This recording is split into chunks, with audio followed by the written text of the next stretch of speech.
Welcome to my channel Anu B.Ed classes. आज के इस क्लास में हम SCERT क्लास 3 की EVS देखेंगे। फ्रेंड्स, आपको मैं बता दूं कि ये जो बिहार बोर्ड की SCERT में EVS की जो बुक है क्लास 3, 4, 5 में है, जो कि हम लोगों ने पहले वाली वीडियो में क्लास 4 और 5 कंप्लीट कर चुके हैं। अगर आप लोगों ने वो वीडियो नहीं देखा है तो आप जाएँ उस वीडियो को भी देखें, ताकि ये पूरी EVS की जो बुक है आपकी कंप्लीट हो सके, जो कि 3, 4 और 5 की बुक है।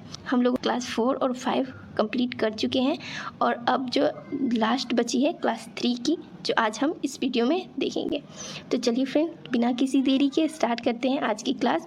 क्लास 3 में टोटल जो चैप्टर है वो 20 चैप्टर है। फर्स्ट चैप्टर है चाचा की शादी। इसमें एक छोटी सी कविता दी हुई थी, जिसके माध्यम से रिश्तों के बारे में समझाया गया था। इसमें आपको रिलेशन से, रिश्तों से क्वेश्चन पूछे जाएंगे, जैसे कि आपके मामा का बेटा आपकी माँ का क्या लगेगा, तो ये हो जाएगा भतीजा। आपकी फूआ की बेटी आपके पिताजी की क्या लगेगी, भांजी। इस तरह से आपको क्वेश्चन दिया जा सकता है। ये पार्ट 2 नहीं है, ये पार्ट 3 है, जीव जंतुओं की दुनिया। पार्ट 2 में जो था हमारा परिवार में पार्ट 2 में आप एक बार सुन लीजिए संयुक्त परिवार और एकल परिवार के बारे में। एकल परिवार किसे कहते हैं? न्यूक्लियर फैमिली, जिसको इंग्लिश में बोलते हैं। इसमें माता पिता और बच्चे हो, वो न्यूक्लियर फैमिली कहलाती है।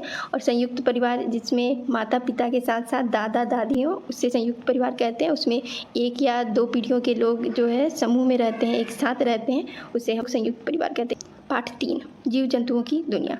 इसमें आपको पहेली से रिलेटेड क्वेश्चन आएंगे। इसमें पहेली ही दी हुई थी, जैसे कि पहली पहेली थी, काली काली मैं नतवाली करती रहती हूँ जुगाली। तो इसका आंसर हो जाएगा भैंस। हरे हरे हैं मेरे पंख, लाल मेरी चोंच का रंग, तो हो जाएगा आंसर तोता। टेढ़ा मेढ़ा चलता हूँ, झाड़ बिल में रहता हूँ, इसका आंसर क्या हो जाएगा? सांप। नेक्स्ट है गोल गोल मैं जाल बनाती, छोटे जीवों को उलझाती हूँ, आंसर क्या हो जाएगा? मकड़ी। इसमें एक क्वेश्चन ये दिया हुआ था कि मकड़ी ऐसा घर क्यों बनाती है? वो जो गोल गोल जाल बुनती है वो ऐसा घर क्यों बनाती है? तो मकड़ी अपना जाल, अपना शिकार फंसाने के लिए करती है, और इस जाल में कीड़े मकोड़े फंस जाते हैं और इनके सेवन से मकड़ी अपना पेट भर लेती है। मकड़ी के शरीर से रेशमी धागे जैसा द्रव्य पदार्थ निकलता है, जिसे स्पाइडर सिल्क कहा जाता है, और इसी पदार्थ का इस्तेमाल मकड़ी अपना जाल बुनने में करती है। इसमें एक और पहेली दी हुई थी, रंग बिरंगी डैश करती है अपनी मनमानी, फूलों पर मंडराती है, हाथ कभी ना आती है, तो ये इसका आंसर हो जाएगा तितली रानी। नेक्स्ट पार्ट है पार्ट 4 रंग बिरंगे पंख। इसमें पंछियों के नाम दिए हुए रहेंगे और ऑप्शन में कुछ बोलियां दी हुई रहेंगी। उसके अनुसार आपको किस पंछी की क्या बोली है ये आपको सही टिक करना होगा। जैसे कि बत्तख का बोलियां कैसी होती है? काका, मुर्गा का कुकड़ुकू, गौरैया का चींची, कोयल का कुकना, कौवा का काव काव। यहाँ देख लीजिए, मैंने एक्स्ट्रा भी डाल दिया है 2-3 नाम। आपको जो भी इसमें से अगर ऑप्शन से दिया रहे उसमें आप टिक करेंगे। कौवा का काव काव, तोता का टें टें, मोर का कुहकना होता है, कबूतर का गुड्डरगू। नेक्स्ट पॉइंट है, इसमें पंछियों के चोंच के बारे में दी गई है। पंछियों के चोंच की किस तरह की आकृति होती है और उनकी क्या कार्य होती है? बाज, चिल और गिद्ध जैसे मांसाहारी पंछियों की चोंच छोटी हुक की तरह मुड़ी होती है। तोते की घुमावदार चोंच होती है, जो फल कुतरने में मदद करती है। तोते की चोंच कैसी होती है? घुमावदार होती है। बाज, चिल और गिद्ध की कैसी है? उसकी जो चोंच है वो हुक की तरह मुड़ी हुई है। नेक्स्ट पॉइंट है, कबूतर, गौरैया आदि में चोंच छोटी, चौड़ी और मजबूत होती है। क्यों होती है ऐसी? क्योंकि वो अनाज के दानों को तोड़ने में सक्षम होती है। नेक्स्ट पॉइंट है, मिट्टी कीचड़ से कीड़े या अन्य छोटे जीवों को पकड़ने वाले पंछियों की चोंच जो होती है लंबी, पतली, नुकीली और मुड़ी होती है। मछली पकड़ने वाली चिड़ियों जैसे सारस, बगुला आदि की चोंच लंबी, पतली और सुई जैसी होती है।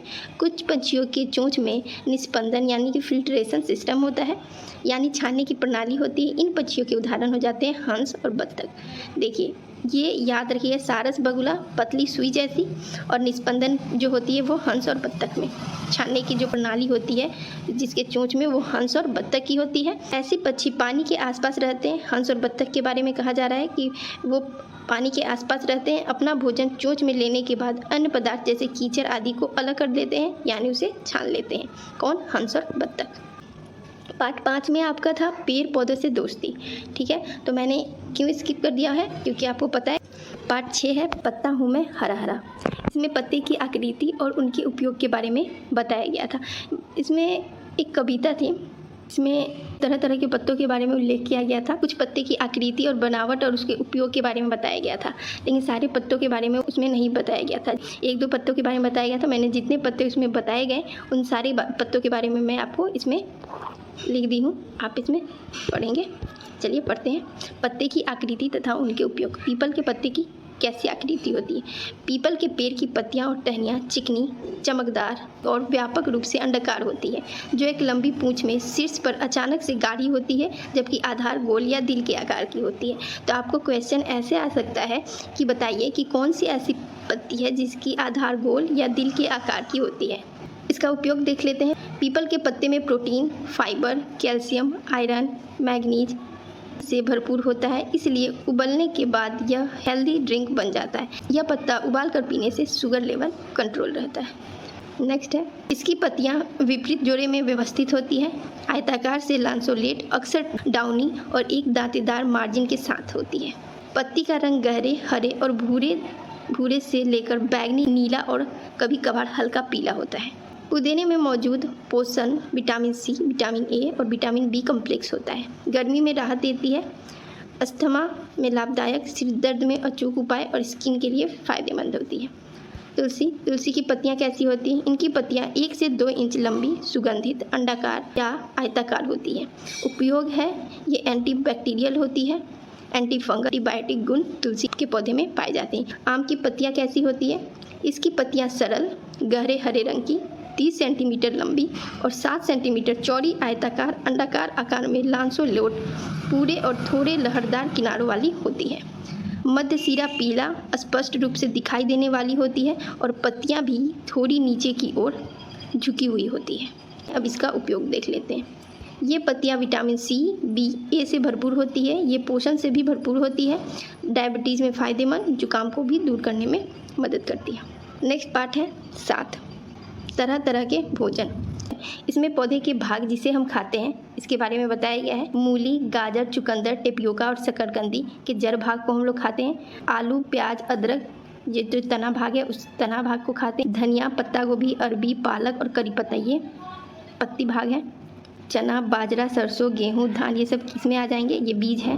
फूल क्या हो जाएंगे? सहजन एक फूल है, केला भी फूल में आ जाएगा और कचनार भी।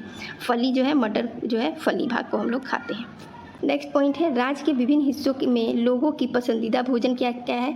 सिलाव में खाजा, भोजपुर में लिट्टी चोखा, मिथिला में दही चूड़ा और बाढ़ में लाई। भारत के दक्षिण राज्य तमिलनाडु, आंध्र प्रदेश, केरल में इडली डोसा। केरल के लोग भोजन बनाने में नारियल के तेल का उपयोग करते हैं। ये छोटी सी पॉइंट भी आपको आ सकती है कि ये ऐसे पूछा जा सकता है कि केरल के लोग भोजन बनाने में कौन सा तेल का उपयोग करते हैं? सरसों का तेल, सोयाबीन का तेल, नारियल का तेल। ऐसे करके आपको ऑप्शन रहेंगे, तो जिसमें आपको नारियल के तेल को टिक करना होगा। क्या है? केरल के लोग भोजन बनाने में नारियल का तेल का उपयोग करते हैं। नेक्स्ट पार्ट है 8 का नाम था कुछ कच्चा और कुछ पका हुआ। पार्ट 9 का था पकाएंगे खाएंगे। ये 2 चैप्टर मैंने स्किप कर दिया। पार्ट 10 देख लेते हैं। आगे बढ़ने से पहले फ्रेंड मैं ये बता दूं कि पिछली वीडियो में हमने क्लास 4 की ईवीएस देखी थी। उसमें पार्ट 9 में मैंने बताया था कि भारत सरकार ने महिलाओं की न्यूनतम उम्र शादी की बढ़ाकर 18 से 21 कर दी है, जबकि ये नहीं होगा फ्रेंड, इसमें मांग की गई थी। इसको आप करेक्ट कर लें। लड़कियों की शादी की उम्र जो है 18 ही रहेगी और पुरुषों की शादी की उम्र 21। ठीक है, अब आगे चलते हैं। नेक्स्ट पार्ट 10 है घर को जाने।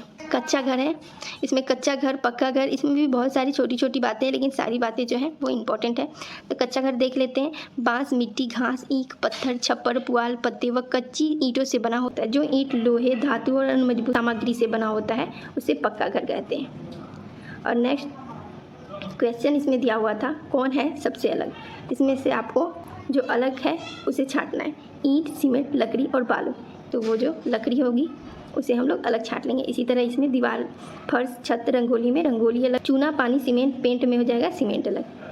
इसमें हमने 11 12 नहीं लिया है। 11 पार्ट में दीपावली की तैयारी थी, 12 में किस और क्या दिशा के बारे में दिया हुआ था। अब देख लेते हैं पार्ट 13, स्कूल के आसपास कौन दिशा किधर। इसमें भी वही बात लिया गया है जो पिछले चैप्टर में 12 में बताया गया था। कुछ वैसा ही है, दिशाओं के बारे में ही है। इसमें कविता दी हुई थी, इसी के लिए ये मैंने ले लिया है। आओ बच्चों तुम्हें बताएं, होती है कुल 4 दिशाएं। जिधर से निकले सूरज उसको लो तुम पूरब मान, पूरब और मुँह कर हो खड़े, पीठ पीछे पश्चिम पड़े, बायां हाथ को उत्तर आए, दक्षिण दायां हाथ बताए, आओ बच्चों तुम्हें बताए, होती है कुल 4 दिशाएं। इसमें यही था, एक कविता थी जिसको आप यहाँ पे पढ़ लिए। अब नेक्स्ट देख लेते हैं पानी। इसमें राजस्थान के बारे में बताया गया है कि राजस्थान में पानी को इकट्ठा करने वाली जगह को टंका कहा जाता है। आंगन में गड्ढा बनाकर उसे पक्का करके टंका बनाते हैं। पिछली जो बुक में हम लोगों ने पढ़ा होगा, इसके बारे में कुछ लंबी सी जानकारी दी हुई थी कि टंका को किस तरह से बनाया जाता है। इसमें इतनी ही बातें आपको दी हुई थी जो मैंने लिखी। पार्ट 15 था जिसमें दानापुर से गौड़ा तक की यात्रा के बारे में बताया गया। 16 देख लेते हैं जिसमें चिट्ठी का सफ़र। इसमें यही बताया गया कि एक स्थान से दूसरे स्थान तक चिट्ठी को किस तरीके से, किस प्रोसेस में ले जाया जाता है, वो आपको इस कहानी के माध्यम से बताया गया है। तो आप ये कहानी एक बार पढ़ लें। ये मैंने लिख दिया यहाँ पे, जो कहानी बुक में दी हुई थी उसके माध्यम से आप इस सफ़र को समझ जाएंगे और इससे रिलेटेड कोई क्वेश्चन आता है तो आप बना सकते हैं। चिट्ठी के सफ़र में एक लड़की होती है शबनम, वो अपनी मित्र सपना को पत्र लिखती है। सबसे पहले वो पत्र लिखी गई, उसके बाद पत्र को पेटी में डाला, डाकिये ने फिर निकालकर बड़े से थैले में डाला। डाकिये ने साइकिल पर रखकर डाकघर पहुंचा। वहां पर पत्र को थैले से निकालकर एक जोर का ठप्पा लगाया। ठप्पा कहाँ का था? आरा से ये चिट्ठी जा रही है, ठीक है, आरा का। ठप्पे के बाद पहुंची दूसरे थैले में अनेक चिट्ठियाँ थी, ये सब पटना जा रही थी। आरा से कहाँ जाना है? पटना। डाकघर की लाल गाड़ी से पत्र रेलवे स्टेशन पहुंची, वहां से पटना जाने वाली गाड़ी पर चढ़ी। 2 घंटे के बाद पत्र पटना पहुंची। वहां से डाकघर में पत्र पर लिखे पते के अनुसार फिर से हुई पत्र की छटाई, फिर लगा ठप्पा। इसके बाद डाकिये ने पत्र को सपना के घर पहुंचाया। इतनी प्रोसेस के बाद ये पत्र सपना के घर पहुंची। तो सबसे पहले क्या हुआ? पत्र लिखी गई, पत्र पेटी में डाली गई, उसके बाद डाकघर पहुंची। डाकघर में एक ठप्पा लगाया गया जो आरा का था। उसके बाद आरा से लिखी गई थी, इसी के लिए ये आरा का ठप्पा लगा। उसके बाद वहाँ पटना पहुंची। पटना के बाद अब जिस इलाके में जाना था वहाँ का अब ठप्पा लगाया गया और उसके अनुसार उसकी छटाई हुई और उस जगह पे उस पत्र को पहुँचाया गया। नेक्स्ट पार्ट है पार्ट 17। कपड़े तरह तरह के। कपड़े हमें गर्मी से, ठंड से, बरसात से और धूल मिट्टी से बचाते हैं। गर्मी के वस्त्र कैसे होते हैं, सर्दी के वस्त्र, कच्चे रंग, पक्के रंग कैसे होते हैं, ये सब के बारे में इसमें पढ़ना है। तो देखते हैं गर्मी के वस्त्र। गर्मी में हम सूती कपड़े ज़्यादा पहनते हैं। सूती कपड़े हवादार होते हैं जिससे हमारा शरीर ठंडा। सर्दी में ऊनी कपड़े हमारे शरीर की गर्मी बाहर नहीं निकलने देते, जिससे हमारा शरीर गर्म रहता है। कच्चे रंग किसे कहते हैं? जो कच्चे रंग होते हैं पानी लगने से उनके रंग निकल आते हैं। पक्के रंग जो रंग धोने से नहीं हटते वे पक्के रंग होते हैं। नेक्स्ट पार्ट है तेरी मेरी उछल कूद। इसमें क्वेश्चन पूछा गया था कबड्डी खेलने के लिए एक टीम में कितने खिलाड़ी होने चाहिए। तो देखिए, कबड्डी में 12 खिलाड़ियाँ होते हैं जिसमें 7 कोर्ट में होते हैं, 5 रिजर्व होते हैं। कबड्डी कोर्ट बॉल गेम जितना बड़ा होता है। नेक्स्ट पार्ट है कोशिश करके देख लें। इसमें भी वही ब्रेल लिपि के बारे में बताया गया है। देखिए, ब्रेल लिपि जो है हर एक क्लास चैप्टर में आ रही है। तो देखते हैं ब्रेल लिपि। जो लोग देख नहीं पाते वे चीज़ों को पहचान, आवाज़ और गंध एवं छूकर कहते हैं। उनके पढ़ने के लिए विशेष प्रकार की लिपि है, इसे ब्रेल लिपि के नाम से जाना जाता है। ब्रेल लिपि पढ़ने एवं लिखने के लिए अक्षरों को उभार कर बिंदु के रूप में लिखा जाता है और वो बिंदु कितने होते हैं? वो 6 बिंदु होते हैं। ब्रेल लिपि का खोज किसने किया था? लुई ब्रेल ने किया था। ये भी आंखों से देख नहीं पाते थे। चोट लगने से बचपन में ही उनकी आंखें खराब हो गई थी। नेक्स्ट पार्ट 20 है आओ खेले मिट्टी से। इसमें जो है क्वेश्चन दिया हुआ था कुम्हार मिट्टी की चीज़ें कैसे बनाते हैं, यह नीचे लिखा गया है पर इसका क्रम सही नहीं है, क्रम को सही कीजिए। देखिए, इसी तरह आपको चिट्ठी का सफ़र वाला था, इस तरह से क्वेश्चन दे सकता है क्रम को सही करने वाला, ठीक है। तो इसमें कुम्हार के बारे में, कुम्हार के बर्तन किस तरह से बनता है वो प्रक्रिया दी हुई थी, उसको सही तरीके से सजा कर लिखना था। तो इसमें उलट पुलट कर दिया हुआ है कि बने बर्तन को सुखाना, पके बर्तन में रंग लगाना और बाजार ले जाना, चाक पर बर्तन बनाना, मिट्टी खोद कर लाना, सूखे बर्तनों को आग में पकाना और मिट्टी तैयार करना। इसको सही क्रम में सजाना है। सबसे पहले मिट्टी खोद कर लाएंगे, दूसरे नंबर पर मिट्टी तैयार करना, तीसरे नंबर पर चाक पर बर्तन बनाना, चौथे पर बने बर्तन को सुखाना, पाँचवें पर हो जाएगा सूखे बर्तनों को आग में पकाना, छठे पे हो जाएगा पके बर्तन में रंग लगाना और सातवां हो जाएगा और बाज़ार ले जाकर बेचना, बाज़ार ले जाना। तो ये हो गई आपकी 20 chapter complete. So friends, EVS की जो सेशन चल रही थी क्लास 3, 4 और 5 की जो मैंने वीडियोज़ अपलोड की हैं वो जो है आज आपकी कंप्लीट हो जाती हैं। फ्रेंड्स, आपको मेरी ये वीडियो अच्छी लगी हो तो प्लीज़ लाइक करें और मेरे इस चैनल पे नए हैं तो प्लीज़ सब्सक्राइब करें और दोस्तों के साथ शेयर करना ना भूलें। Thank you.